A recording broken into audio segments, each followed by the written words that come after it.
कसं आहे की त्याने काल प्रणिताई बालकेंनी त्या ठिकाणी आमच्यावरती टीका केली की 15 वर्ष यांच्याकडे पद होतं, परंतु शहराचा विकास केला नाही. मी 15 वर्ष आणि त्याच्या अगोदर 5 वर्ष माझी आई, अशी 20 वर्ष आमच्याकडे पद या नगरपालिकेचं होतं. परंतु आम्ही आमच्या आम्ही नगरसेवक होतो त्या ठिकाणी. आम्ही आमच्या प्रभागातील सर्व सुविधा त्या ठिकाणी रस्ते असतील, गटर असतील, पाण्यासाठी जे प्रश्न होते ते सोडवलेत. त्यानंतर मी गेल्या टर्ममध्ये जिल्हा नियोजन समितीवरती जिल्ह्यातून निवडून आलो. त्यानंतर मी शहरामध्ये मोठ्या प्रमाणात विकास निधी आणला. शहरात शाळेचे जे काही प्रश्न असतील ते मार्गी लावण्याचा प्रयत्न केला. शाळेसाठी सर्व शाळांना ई लर्निंग सुविधा केली. त्यानंतर इंग्लिश स्कूल येथे इलेक्ट्रिक प्रवास उभारले, गार्डनला निधी आणला, सर्व रस्ते असतील, गटर असतील, स्मशानभूमी सुशोभीकरणासाठी निधी आणला. परंतु काय झालं, आता निवडणूक म्हणल्यावर फक्त निवडणुकीसाठी आज आरोप करतायत प्रणिताई, आणि जे नगराध्यक्ष मागच्या 5 वर्षात किंवा 10 वर्षात होतात आज त्यांच्या सोबत आहेत. खरं तर हा प्रश्न त्यांना विचारायला हवा होता त्यांनी, की त्यांच्यासोबत स्टेजवरती आज ते नगराचे बसतात. आम्ही तर नगरसेवक होतो तरी आम्ही शहराचा विकास करण्यासाठी जेवढं आम्हाला जमतं तेवढा विकास केलेला आहे. आणि दुसरी गोष्ट, ते पूर्णपणे स्वतः विसरलेले आहेत की स्वर्गीय आमदार भारतनाना भालके या मतदारसंघात 12 वर्ष आमदार होते. त्यावेळी या शहराच्या विकासासंदर्भात भगीरथदादा भालके आणि प्रणिताताई भालके यांना काय सुचलं नाही का त्या 12 वर्षा काळात? आताच कसा मुगाडा शहराच्या विकासाचा पुळका त्यांना आला, हा सुद्धा त्यांनी, हा जो आता आम्हाला जो सवाल केलाय या जो विकासाबाबतीत शहराच्या, त्यावर सुद्धा त्यांनी आत्मचिंतन करण्याची गरज आहे.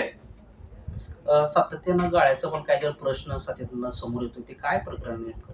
आता कसं आहे की मार्केट समिती, बाजार समिती आहे ती त्यांच्या बाबुराव अवतडे यांच्या मुलाचे सुशील अवतडे तिथं ते सभापती आहेत.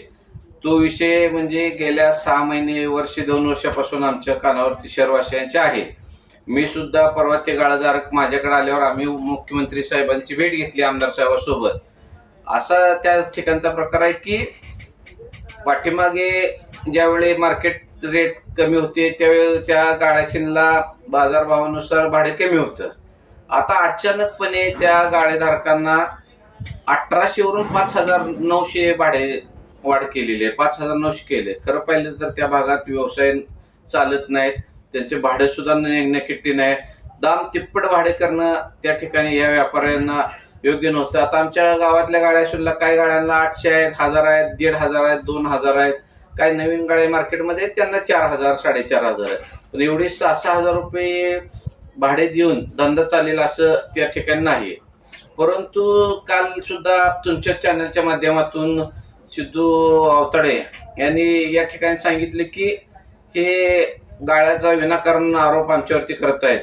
त्रिसदस्य समितीनं गाळ्याची त्या ठिकाणी भाडेवाढ ठरवलेली आहे, ते आम्ही काय स्वतः केलेलं नाही. परंतु मग गाळेधारकांना एक न्याय व स्वतःला एक न्याय हे सुद्धा त्यांनी तपासण्याची गरज आहे. आज आपण पाहतोय त्या गाळेधारकांचा गाळा आहे साधारणपणे 180 स्क्वेअर फुटाचा, त्यांना 6000 भाडं, आणि आज त्यांचं सिद्धेश्वर अवतडे यांचं एक ऑफिस त्या ठिकाणी आहे, त्याचा सुद्धा त्यांना सुद्धा तोच न्याय पाहिजे होता. आणि त्या सभापती सुशील अवतडे या नावावरती तिथं ऑफिस मार्केट गाळ्याला चिटकून ते 878 स्क्वेअर फुट ऑफिस आहे. आणि गाळेधारकांना करार 9 वर्षाचा केला जातो, त्यांना सुशील अवतडेंना त्या जागा 878 स्क्वेअर फुट 99 वर्षाच्या करारावर दिली, आणि त्याचं वार्षिक भाडं आहे साधारणपणे 878 रुपये.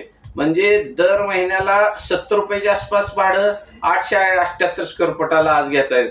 म्हणजे आज हा करार सुद्धा या ठिकाणी माझ्याकडे उपलब्ध आहे की 99 वर्षाच्या करारावर 2114 सालापर्यंत त्यांना हा करार करून नेलेला सुशील अवतडेंना.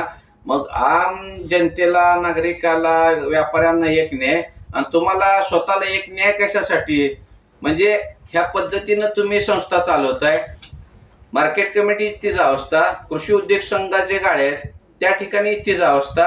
तिथले गाळेधारक पूर्वीचे आता मला येऊन भेटतायत, शिर्के डॉक्टरांचं डिपॉझिट परत दिलं नाही, पडवळ डॉक्टरांचं दिलं नाही, अनेक त्या ठिकाणी व्यापारी आहेत त्याची डिपॉझिट परत दिली नाहीत.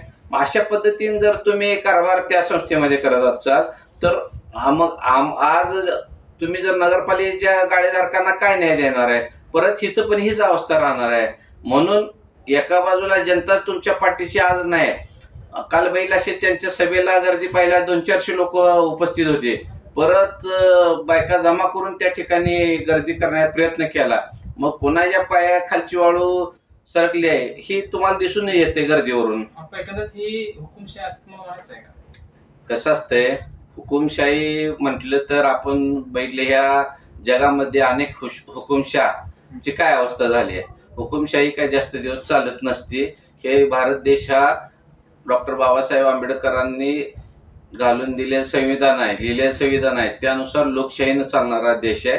अन्याय जास्त दिवस लोक सहन करत नसतात आणि लोकांना त्यांच्यावर अन्याय जरी सहन केला तर एक माध्यम आहे लोकशाही, त्या माध्यमातून ते अन्यायाला वाचा फोडण्यासाठी काम करून अन्याय दूर करत असतात.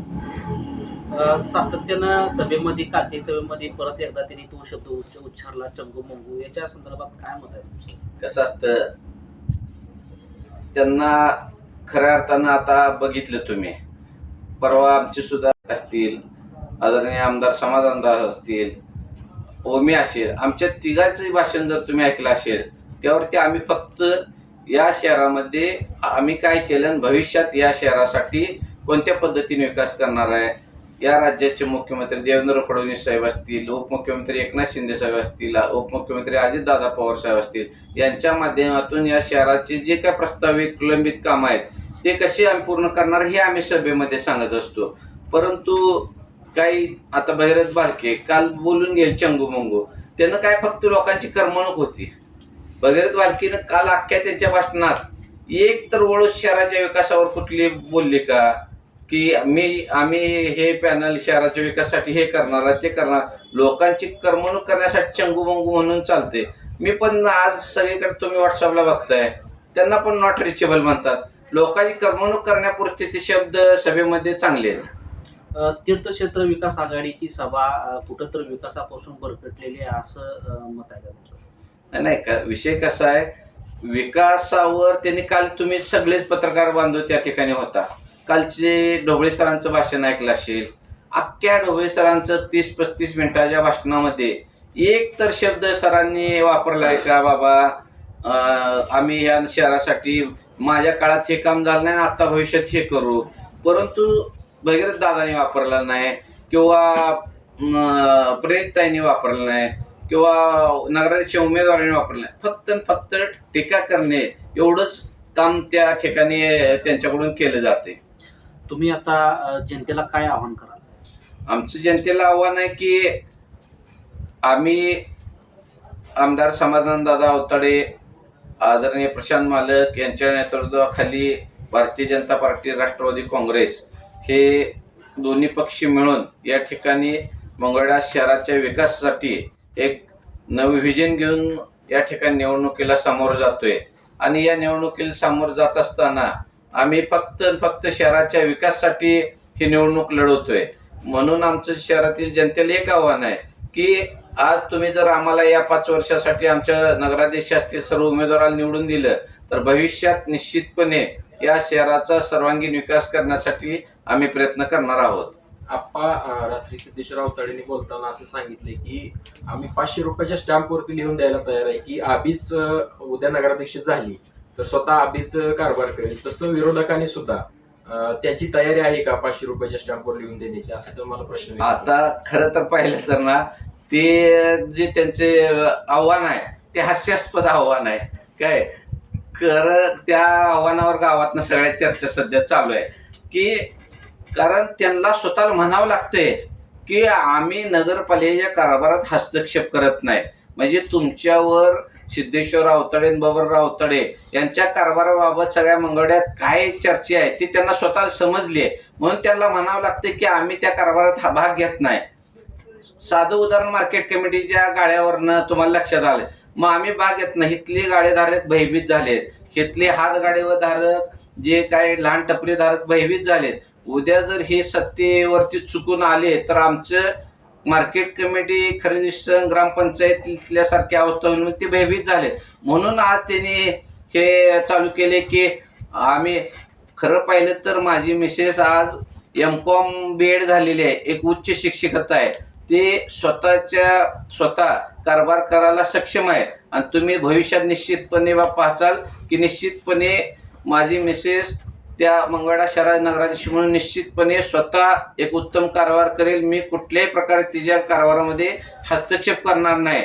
आणि मला या माध्यमातून त्यांना पण अजून एक आवाहन करायचं आहे. अजून अर्ज काढायला 3 दिवस बाकी आहेत.